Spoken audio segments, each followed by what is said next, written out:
On n'apprend point la musique au concert. Ce n'est pas que l'intérêt manque, mais l'intérêt n'est pas le tout. J'irais même jusqu'à dire que nous ne nous instruisons jamais à ce qui nous passionne. Alceste, de tout son cœur, voudrait comprendre Célimène, mais, soit qu'il pardonne et admire, soit qu'il s'irrite, il est toujours dans un mauvais chemin. Descartes a osé dire que l'amour du vrai est la principale cause qui fait que l'on déraisonne. L'esprit ne prend force que dès qu'il domine assez son objet, pour saisir et n'être point saisi. Aussi, voyons-nous que le maître de musique n'est pas plus amusant qu'un autre. On peut même dire qu'il est plus ennuyeux que tout autre, et c'est un signe, à mes yeux, que la musique est mieux enseignée que la poésie. Imaginez le maître de violon cherchant à émouvoir. Il en résulterait aussitôt une prise passionnée de l'archet, et un effort sentimental de bien faire, qui se traduirait en grincement. C'est une vérité assez rude, et que les ateliers enseignent, qu'il faut se séparer d'abord de son premier amour. C'est bien lui qui nous conduit à la porte, mais il faut le laisser à la porte. En d'autres termes, il faut travailler, et conquérir par là un genre de bonheur que le désir n'apercevait point. On ne peut jouir de la géométrie avant d'être géomètre. Ainsi, il y a de la vanité, au sens plein du mot, dans tous nos désirs.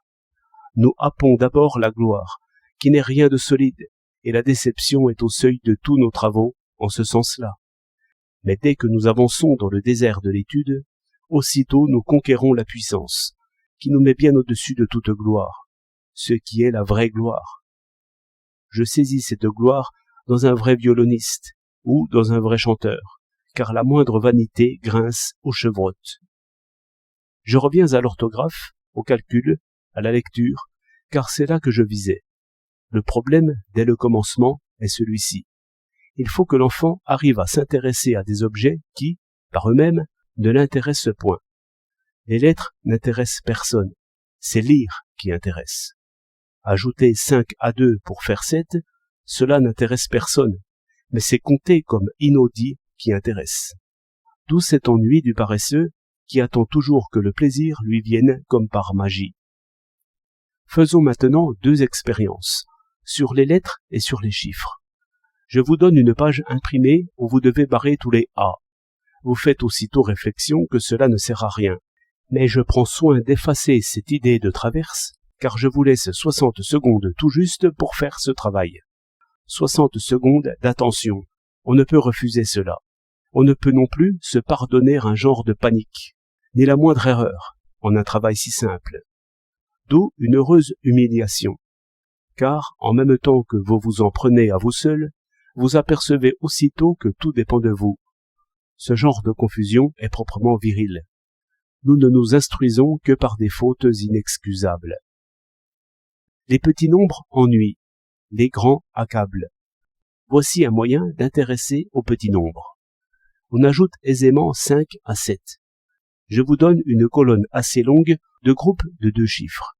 Il s'agit d'écrire la somme des 2 chiffres dans une autre colonne.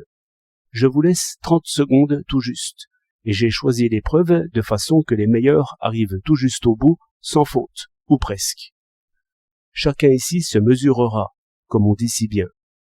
Les brouillons se reconnaîtront par la vitesse et par les fautes, les tâtonnants par l'inutile scrupule. Chacun se fera quelque idée d'une marche assurée et vive, d'une clairvoyance tranquille, sans timidité, sans ambition, sans prétention. Voilà l'esprit en son domaine, et aux prises avec lui-même. Je ne prétends point qu'on puisse instruire beaucoup par des pratiques aussi simples. Je veux seulement montrer que l'intérêt de vouloir est bien au-dessus de la molle et paresseuse curiosité.